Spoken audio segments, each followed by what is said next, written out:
So, beers and the Sweet Baby Ray. Um, what are you having for the 4th of July for a meal?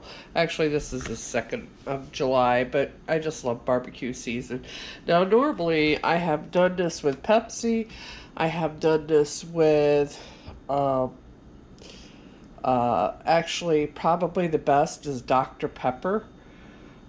Um, but we got a 5 pound pork roast. So you can see that's cooking. I'll show it to you later.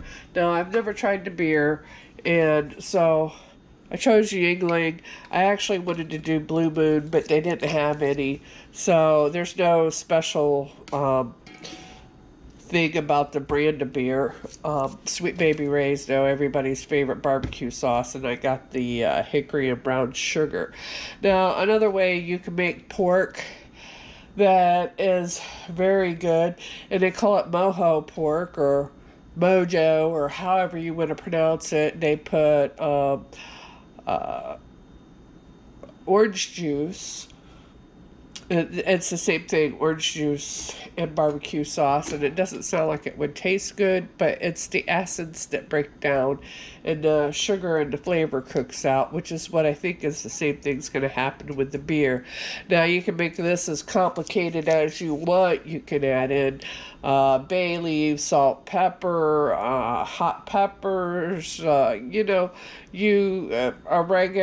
any kind of spice that you would like to make this complicated, but this is just a low and slow. Right now I've got it on high. I'm probably going to run it on high for 3 or 4 hours and then take it down to low for 3 or 4 hours and then shred it, and then I'll have you take a look at it then.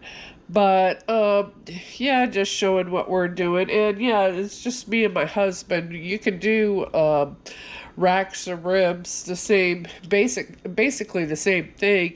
You boil it in a water for a very long time, and then you bake it with Sweet Baby Ray's. But no kids in the house or anybody coming by, so we'll probably freeze a good portion of this.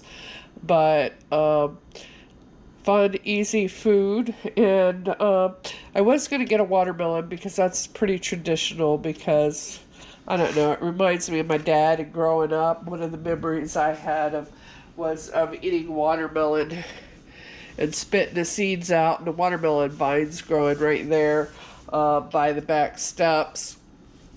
So and also later on, as my kids grew, my dad threw a fit one time when I cut up the watermelon in tiny chunks so the kids wouldn't make a mess with it, because when I grew up, he cut a big, huge, long, one of the big watermelons.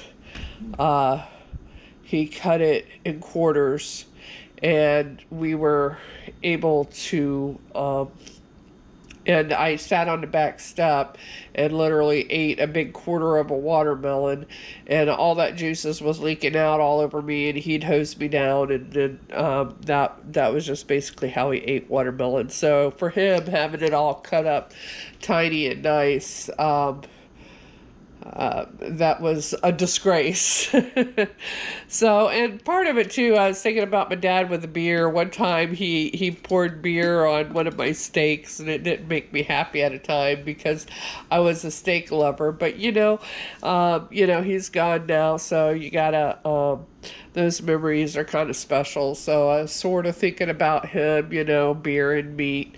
In the summer times. My dad's birthday was the 20th of July, so July was always sort of, I don't know, one of my favorite months, being that you get fireworks, summertime fun, usually water, and great barbecue food.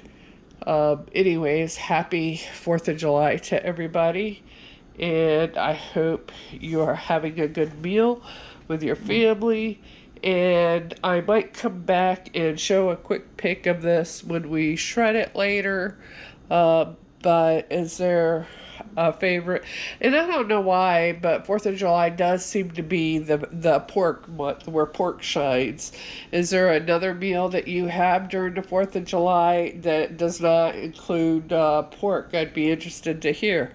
Anyhow, thanks for stopping by. Have a fantastic Independence Day, and like I said, I might come back with a quick word on how it looks and show you a sandwich once it's made. I'm not a chef or a gourmet, but I'm just trying to keep it simple, stupid, and the cost down and still enjoy the holiday. Bye.